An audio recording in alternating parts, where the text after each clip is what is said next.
옛날 옛적 프랑스의 아름다운 숲속 깊은 곳에 숨겨진 황금 호수가 있었습니다. 이 호수는 햇빛이 가장 강렬하게 내리쬐는 한여름에만 황금빛으로 빛나고 그 광경은 말로 다 할 수 없을 정도로 장엄했습니다. 그 호수에는 마법이 깃들어 있었고 오직 선택받은 사람만이 그 진정한 아름다움을 느낄 수 있었습니다. 그러던 어느 날 나들이를 좋아하는 젊은 시골 소녀 클레리는 숲길을 따라 걷다가 우연히 이 호수를 발견하게 되었습니다. 클레리는 그녀의 호기심을 주체하지 못하고 호수 가까이로 다가갔습니다. 그 순간 호수에서 달빛처럼 은은한 빛이 피어오르며 하나의 형체가 나타났습니다. 그것은 바로 달의 여신 셀레네였습니다. 셀레네는 부드럽고 포근한 목소리로 클레리에게 말했습니다. 이 호수는 단순한 물웅덩이가 아니란다. 여기는 꿈과 희망이 시작되는 곳이며 너의 용기 있는 마음이 나를 깨웠구나.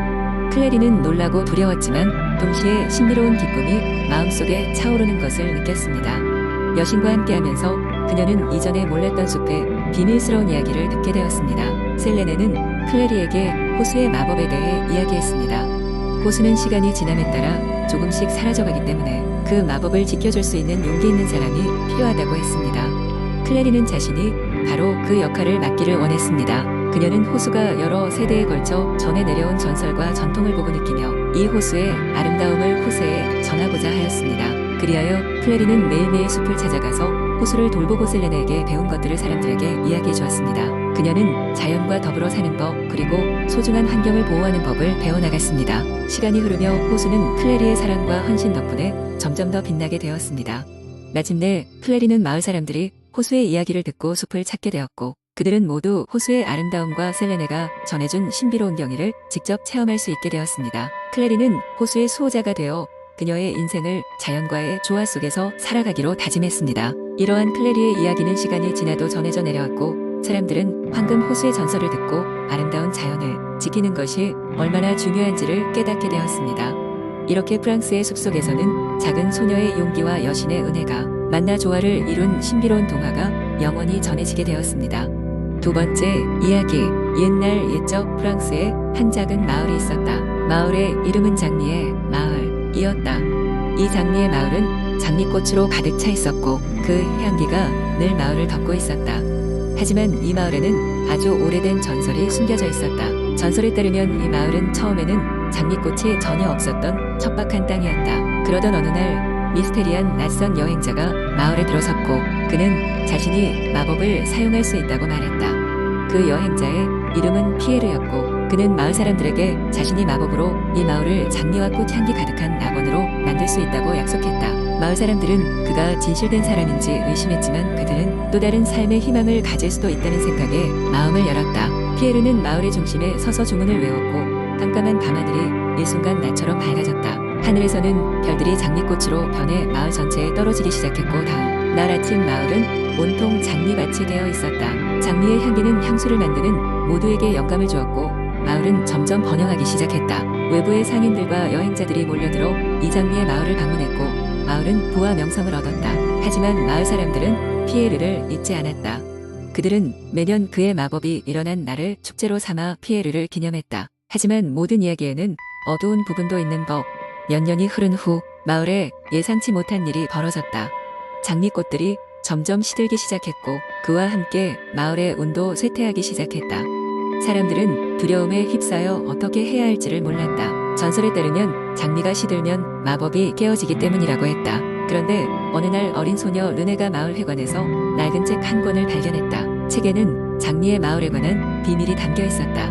피에르가 사용한 주문은 매 100년마다 새로운 희생을 요구한다는 것이었다. 르네는 이 사실을 마을 사람들에게 알렸고 마을 사람들은 새로운 희생을 바치지 않으면 마을이 영원히 쇠퇴할 거라는 사실에 큰 충격을 받았다. 고심 끝에 마을 사람들은 서로를 희생하는 대신 마을의 모든 사람들이 조금씩 기여해서 새로운 방식의 공동체를 만들어 나가기로 결정했다. 그들은 서로 돕고 자연의 균형을 맞추어 마법 대신 서로의 힘으로 마을을 새롭게 가꾸어 나갔다. 결국 장미의 마을은 아주 특별한 상징이 되었다. 마을 사람들은 피에르의 마법에 의존하지 않고도 자신들의 힘으로 번영을 이룰 수 있음을 깨달았고 그들은 모두가 함께 노력하면 어떤 마법보다 강하다는 것을 알게 되었다. 그 후로도 장미의 마을은 계속 번영하며 프랑스의 가장 아름다운 곳 중 하나로 남았다. 세 번째 이야기. 옛날 옛적 프랑스의 아름다운 프로방스 지방에는 루몽이라는 작은 마을이 있었습니다. 이 마을은 아름다운 자연경관과 포도 농장으로 널리 알려져 있었지만 무엇보다도 피에르 드 라마즈라는 신비로운 돌 때문에 전설적이었습니다.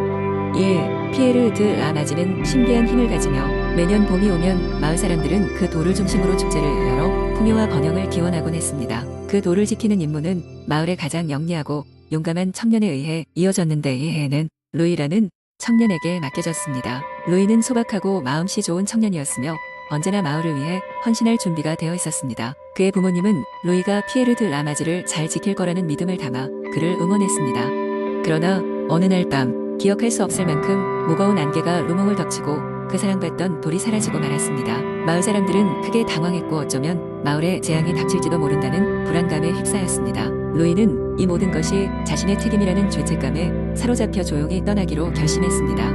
그는 자신의 부족함을 알리고 문제를 해결하기 위해 모험을 떠나기로 했습니다. 루이는 지혜로운 마을의 선지자 마리 할머니를 찾아가 무엇을 할 수 있을지를 물었습니다. 마리 할머니는 그의 용기를 칭찬하며 서쪽의 음유시인 숲으로 가라고 조언했습니다. 그 숲에는 모든 것을 알고 있는 산드라라는 숲의 요정이 있다는 전설이 있었습니다. 그녀라면 잃어버린 돌의 행방을 알지도 모른다는 것이었습니다. 루이는 할머니의 말대로 서쪽으로 길을 떠났습니다. 길 위에서 그는 많은 사람들과 만났고 그 중에는 그가 본 적 없는 신비로운 존재들도 있었습니다. 신나게 회전하는 바람, 말하는 강아지, 노래 부르는 새들 모두 루이의 모험을 도왔습니다.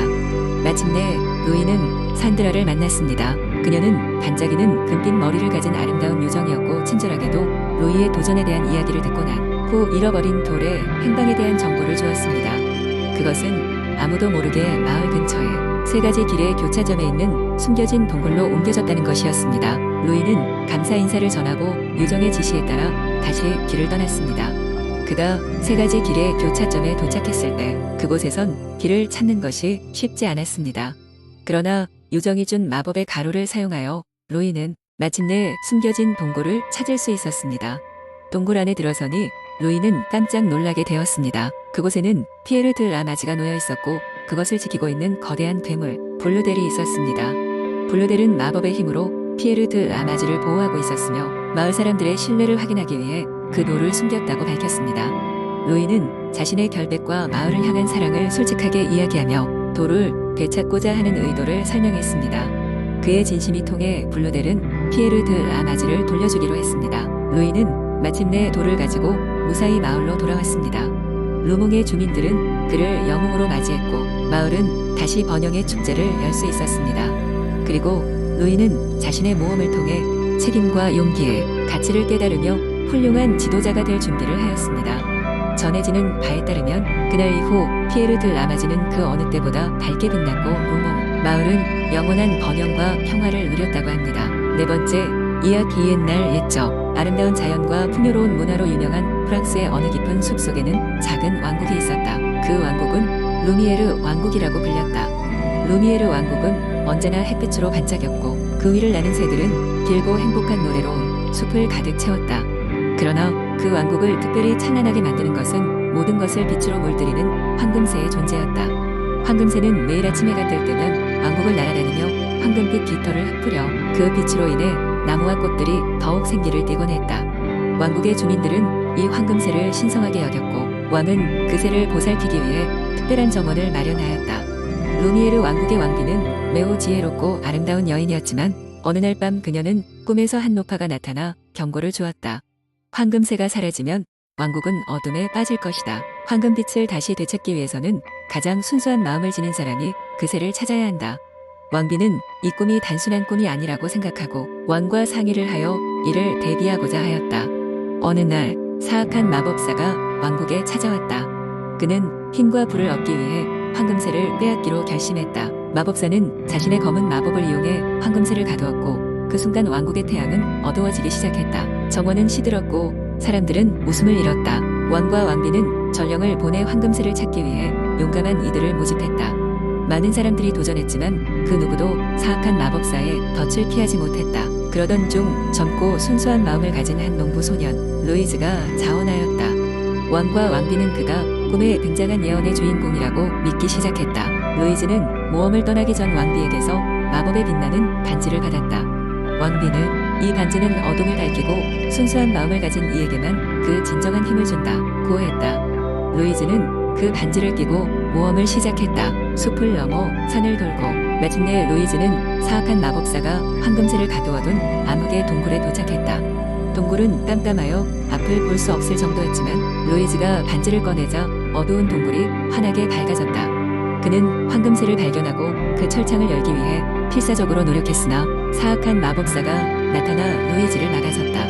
그러나 루이즈의 변함없는 순수한 마음과 왕비의 마법 반지가 합쳐져 마법사의 강한 의지를 이겨냈다. 루이즈는 철창을 열어 황금새를 구했고 그 순간 황금새는 반짝이는 황금빛 깃털을 흩뿌리며 하늘로 비상했다. 그 빛은 온 왕국을 다시 황금빛으로 물들이며 사악한 마법사를 물리쳤다. 루미에르 왕국은 다시 밝아졌고 사람들은 환호하며 루이즈를 영웅으로 맞이했다. 왕과 왕비는 그의 용기를 칭송하며 모든 백성이 그가 보여준 순수한 마음을 기억하도록 하였다.